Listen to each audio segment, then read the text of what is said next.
Bienvenidos a su clase de desarrollo de programas que se ejecutan en el cliente.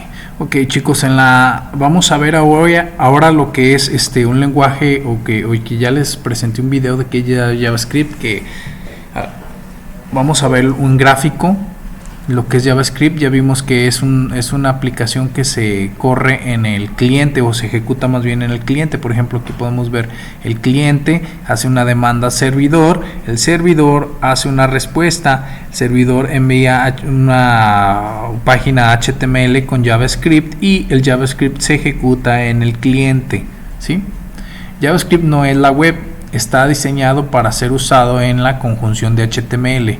En el lenguaje ha evolucionado desde entonces hacia otros destinos. JavaScript es regularmente utilizado para hacer extensiones para diferentes programas como scripts codificados en Lua o Python.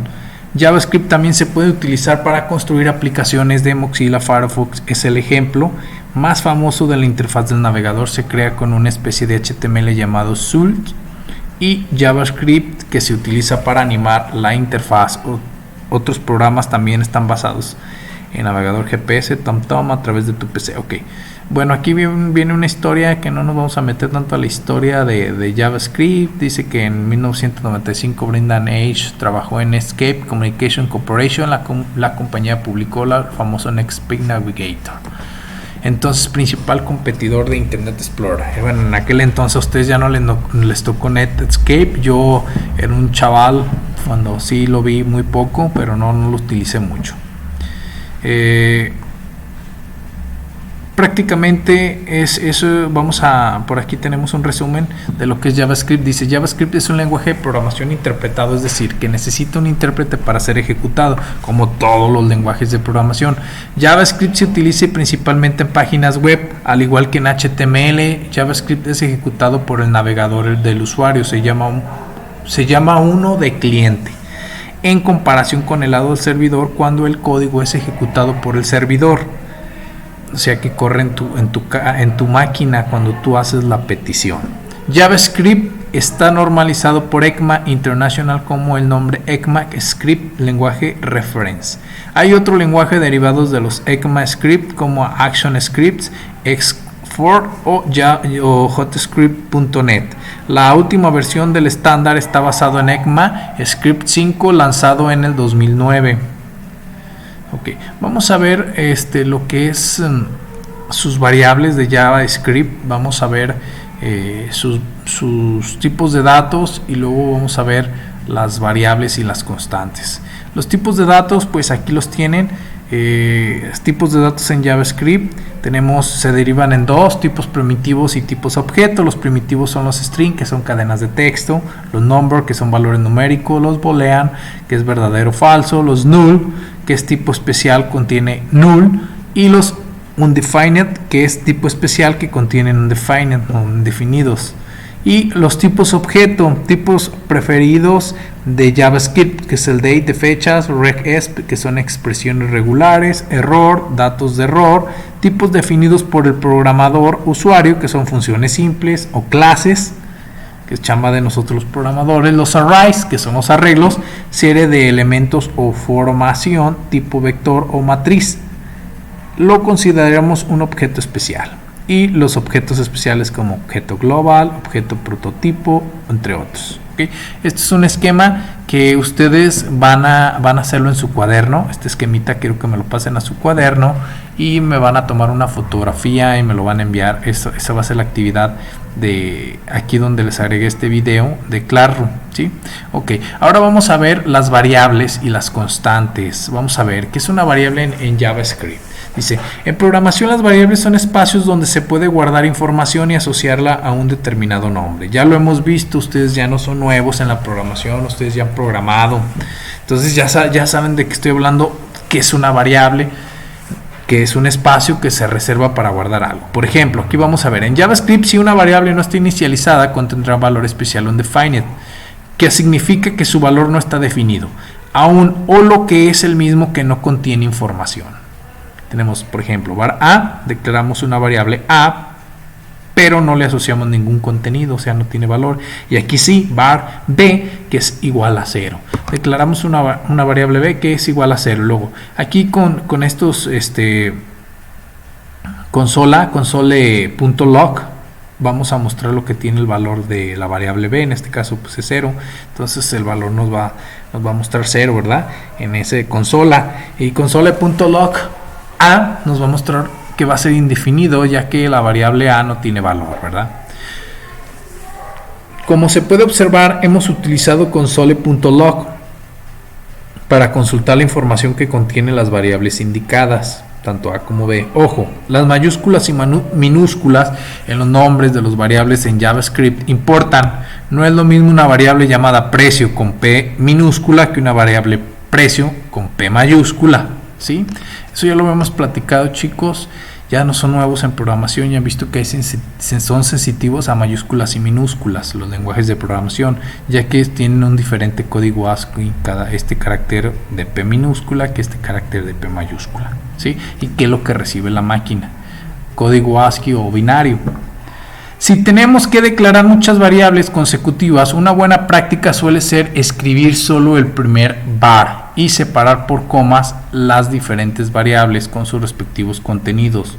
Vamos a ver cómo aquí, miren. Es el método 3. Ok, aquí método 1. Aunque se podría escribir todo en una misma línea, método 2, o en el último método es el escribir mucho más fácil de leer. Por ejemplo, aquí tenemos método 1, declaración de variables de forma independiente, var a igual a 3, punto y coma, var c igual a 1, punto y coma, var d igual a 2, punto y coma. Método 2, declaración de masiva de variables con el mismo var. O sea, var lo tenemos a igual a 3, c igual a 1, d igual a 2, punto y coma. Bueno, aquí están separados por coma porque es masivo. Si se fijan, tanto esta y este método se pueden utilizar. Método 3, var a igual a 3, c igual a 1, d igual a 2 y luego ya el punto y coma porque ya hemos terminado de declarar variables, ¿sí?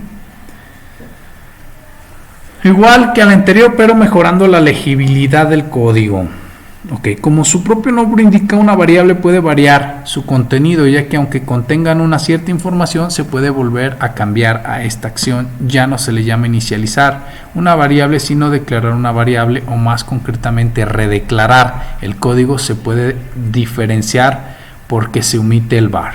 Por ejemplo, aquí declaramos la variable que vale 40 y acá redireccionamos que a ya va a valer 50 en vez de 40, ¿sí?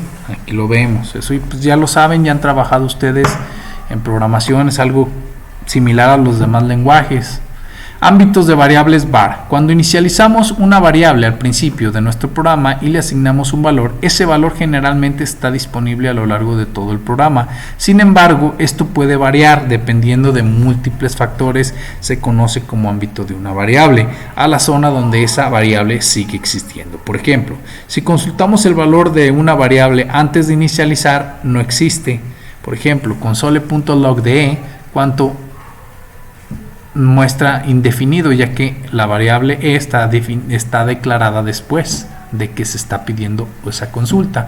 Ahora aquí sí nos va a mostrar con este console.log e, nos va a mostrar 40. ¿Por qué? Porque aquí ya se inició. Recuerden que son secuenciales. Primero lee esta línea, luego esta y luego esta, ¿sí? Ok. Bueno, esto fue lo que expliqué ahí, nada más con mis palabras. Luego aquí, observemos el siguiente ejemplo. Var a igual a 1. Console.log a, aquí pues nos va a poner 1. Function x. Console.log a, var a igual a 1. En esta línea el valor de a es indefinido. Aquí creamos una variable a nivel de función. Luego console.log a, aquí el valor de a es 5 a nivel de función. Console.log windows.a, aquí el valor es 1, ámbito global. Se fijan, aquí está en global, aquí está dentro de la misma variable, pero aquí está dentro de la función y aquí sería global, ¿sí? Aquí se ejecuta el código de la función en x y console.log a en este último valor de a.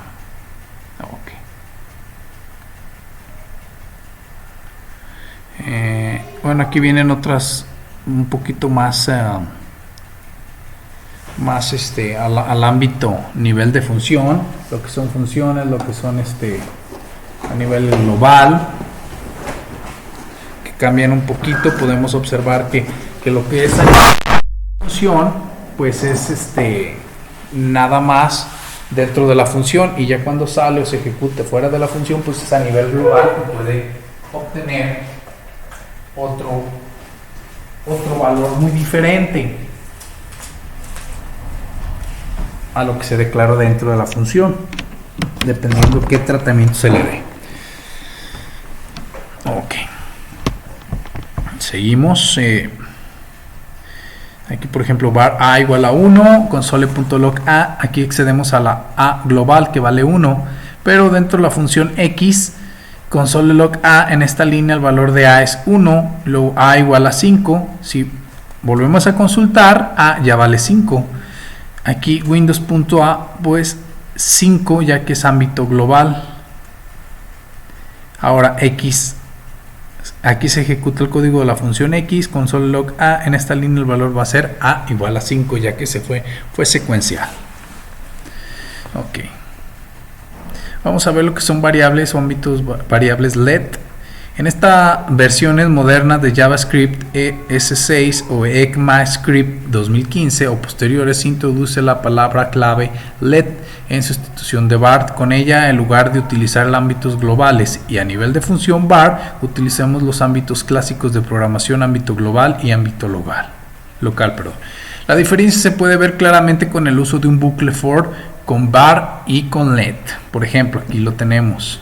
Console.log antes, p, luego con el for let p igual a 0, p menor que 3, p más va a incrementar p, console.log un guión y luego p, va a estar imprimiendo el valor de p seguido de un guión. Después vamos a escribir también después y luego el valor de p, ¿sí? O sea, 0, 1, 2 y aquí va a ser indefinido. Console.log antes, p, antes va a ser indefinido p, luego aquí ya sí le está dando valor a p, va a ser igual a 0, menor a 3, y p va a incrementar, aquí va a empezar a imprimir 0, 1, 2, y después 3 y WTF, aquí ya va a haber un error. Ok, veamos que utilizando let la variable p solo existe dentro del bucle, ámbito local, mientras que utilizando var la variable p sigue existiendo fuera del bucle, ya que debe tener un ámbito global o a nivel de la función. Ok, muy importante esto de let y de var. Fíjense cuál fue la diferencia, cómo tomó los valores tanto en local como global. Y vamos a algo importante que son las constantes. Que es una constante, pues un valor que consta de un solo valor y que no cambia, ¿verdad? De forma tradicional JavaScript no incorpora constantes, sin embargo en ECMAScript 2015 S6 se añade la palabra clave const, que inicializada con un valor concreto permite crear variables con valores que no pueden ser cambiadas. Por ejemplo, const name igual a mans, y aquí estamos consultando, estamos mandando a imprimir esta variable, esta constante, porque no es variable en realidad, pues nos va a imprimir mans. En el ejemplo anterior vemos un ejemplo de const que funciona de forma parecida a let. Una buena práctica es escribir el nombre de la constante en mayúsculas para identificar rápidamente que se trata de una constante y no una variable cuando leemos código ajeno. Bueno, este es un estándar de programadores que para saber que ya no es una variable sino que se está utilizando una constante, si se fijan aquí el nombre lo pusieron en mayúsculas. Realmente las constantes de JavaScript son variables inicializadas a un valor específico y que no pueden redeclararse. No confundir con valores inmutables, ya que como veremos posteriormente los objetos sí pueden ser modificados aún siendo constantes. Ok, bueno, pues esas son las variables y los constantes que son muy similares a otros lenguajes de programación y que lo hemos hecho. Entonces, pues, chavos, ya vimos que ustedes van a desarrollar en su cuaderno, esta va a ser la actividad. Vimos tipos de datos en JavaScript, vimos variables y constantes, y vimos un poco de historia o lo que fue una introducción otra vez a lo que es JavaScript, ¿sí? Un resumen. Entonces, chicos, suerte, se cuidan, nos vemos la siguiente clase.